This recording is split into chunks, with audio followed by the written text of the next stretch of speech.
Wingapo, everyone. Okay, so, the last you saw me, I think, if you don't follow me on Instagram, the last you saw me, I was talking about Keegan and a lot of stuff he stole and so on and so forth, and moving out of the house and all of that jazz.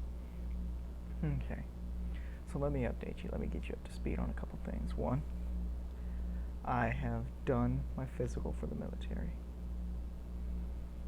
Yep, I took care of it at this hotel. I've been in it once already, and that was for the physical. You stay the night, and then you go to MEPS in the morning, the military entrance programming station or whatever. That was a very rough day. I'd show you why, but I don't think anybody wants to see that. It's my toe. Okay? And I mean, that was a horrible, horrible day. And I'm gonna be honest, I didn't much care for it. So basically, I mean, there's nothing to it. It's everything that everybody says it is. You know, you go in, you get your blood work. You go in one station, you do your drug test. You go into one station, you go talk to a doctor. You go into another station, you take your eye test. You go into another station, this and that, this and that, until you get all your stations done. They let you do in whichever order you want. But whenever you're done with all of those, you go wait naked in another room. You get to keep your underwear on. Don't worry. And it's not co-ed either. So there's no fright about that either. You don't have to impress anybody.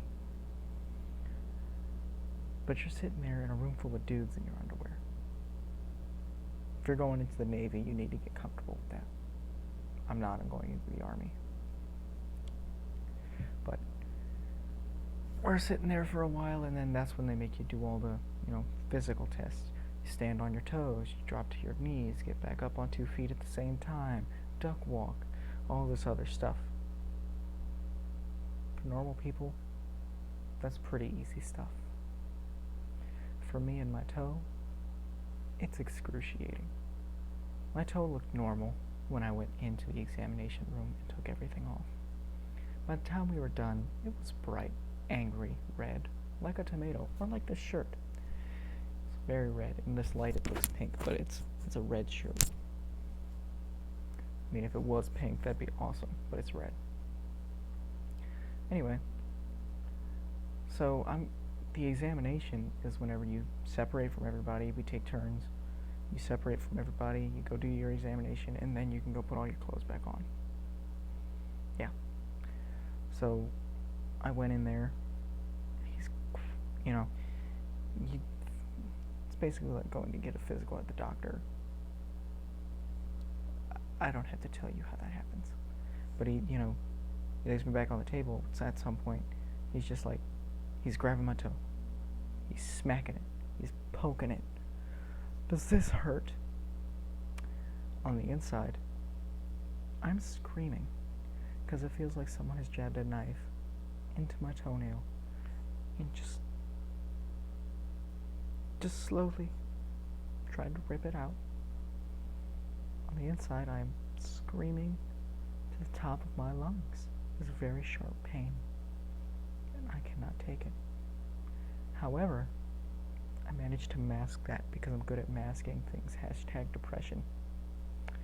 And I just look at him like this. Okay, scene. No. How about this? Does this hurt? No. You don't feel anything. Not out of the ordinary. How about now? Well, clearly it's asymptomatic. He said it was bright red and pulsating because I could not feel the pain.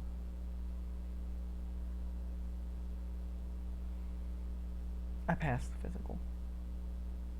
Or so I thought. I thought I passed the physical because he turned to me and said, well, you qualify. He said it like that. He said it like he was disappointed. Just like, you qualify. Awesome. He's going over my paperwork. He's signing off on everything. And then he's like, He already filled out paperwork. And then he looks, huh, give me a second. He walks out the door to the guy in the big room, the big examination room where everybody is. He just walks out there and he's just like, what should I do with this? Look at his eye reports. Should I just throw his pamphlet in the trash? Then he walks back in the room and he's like, yeah, you don't qualify.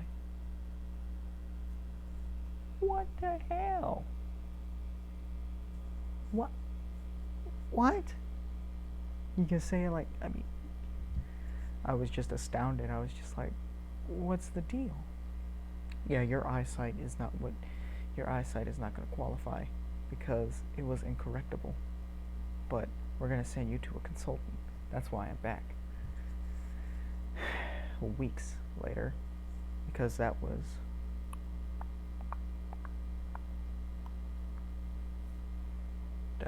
in December that I went for my physical, and I had to wait till January to hear about this. So, but anyways, between that time and now, a lot of cool things happen. I found a job. There's a couple things I don't want to say because I don't really want to bring attention to it because I don't know how that's going to work out. Emotional trauma, you know. Don't worry, I'm sure you'll hear about it later. You were my therapist.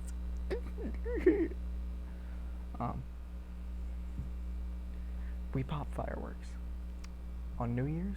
Oh, baby, it was glorious.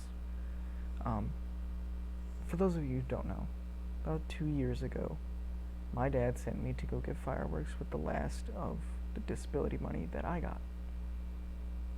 And no, I never went on disability. This was from the check that he was supposed to get after I turned 18. That check went to me. But he took 7 out of the 10. So there was that. But, anyways, he sent me to go get fireworks. About $500 later, we have a lot of fireworks. 6 if you include what I bought for me. It's $500 for him. 6 for me. Because I had $100 worth of fireworks that I bought specifically for me because I wanted them. And then he added all that, said he'd pay me back. I should have known that'd be a lie. We all know what that's like. But that's okay. That's okay. He thinks he paid me back. He didn't, but that's okay. It's all under the table now. It's all water under the bridge because I finally, after 2 years, was able to burn through those freaking fireworks. On December 31st at 9:30 p.m., we started popping fireworks. We had artillery shells. We had, let's see, what else was there? Smaller versions of artillery shells, but they were big packs. Like, they stood up this high. The first one stood up about this high off the ground, and the second one stood up about this high off the ground. They were big packs, and they came with a lot of tubes. And then let's see, there was the big firework that I bought. Looked like a trapezoid. We had like a birthday cake firework. It was crazy. It was about 12:30 when we stopped popping fireworks. And we didn't even finish popping them all. We had a good bit left over. Yeah, it was crazy. But I got to watch all those fireworks pop, and it was my first year popping fireworks. And honestly, I had an amazing time. That was the best New Year's I could have ever had. I mean, depression and loneliness aside, I had a lot of fun. Me, my cousin, and my sisters were literally running up to the tubes with lighters, dropping the fireworks in, and then seeing who could light it first. This resulted in a lot of us staying there trying to light it with bum lighters and having fireworks go off right next to our ears. It was like being caught in a grenade. Just and then you couldn't hear out of your ear. You could not hear at all. Nothing. I remember I was one of them at one point. My cousin was. My youngest sister was. I don't think my older sister ever couldn't light hers in time, or she'd run away before that would happen. Yeah, she was smarter than the rest of us, I guess. Anyways, after New Year's, I got a job part time at Stein's, working $9 an hour, 30 hours a week, give or take. You know, not too bad. I've never had a job where I made less than $10 an hour. It's kind of an adjustment. I mean, like, that's good. It's better than minimum wage. I would hate to have minimum wage, but, you know, the standard that I have is I've made, in theory, $10 a day with every job, at least. With Tina and James, I was supposed to be making technically $10 an hour because it's supposed to be like 8-hour days, and we made $80 a day. But I would work like 14, 12 hours sometimes, so it would be less than that. Just how math works. But I've been working there for a good bit. I'm supposed to get my check this week. What? Hopefully, I'll be able to afford car insurance. What? Bang, bang, boom. Also, for Christmas, I got a cup with my name on it. No, that was for my birthday. I also got a cool Ozark hat. And I shaved for New Year's. For New Year's, I went ahead and clean shaved. I hate it. I mean, I don't hate that I'm clean shaved. I actually, my self-confidence since I've moved out has skyrocketed. I think I look good. Till a girl on the transport over here today told me that she liked my beard. I'm going to tell you exactly what you said in a minute. But, I'm clean shaved. I think it looks good. I think I look good. And that's a good step to have. We're running close to 15 minutes. I can try to wrap this up. On the transport over here today, I rode with a girl and a guy, Grace and Micah, I think are their names.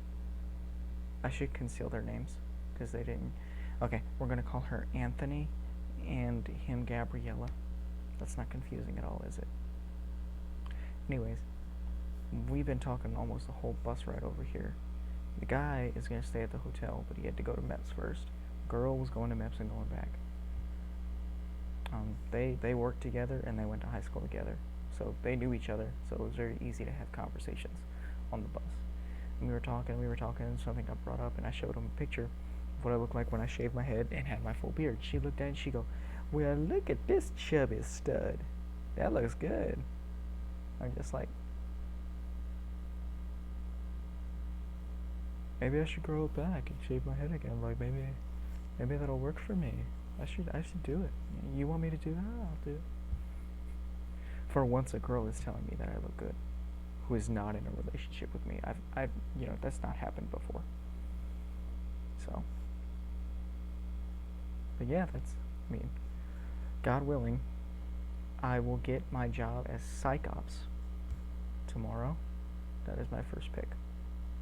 After my vision consultant that they're sending me to because of my vision that I've never even known about before, never had a problem with, which I never have had a problem with. A great shot. And I can read. Plus and plus. But yeah, that's it for today. So stay tuned, and my Instagram will keep everybody updated.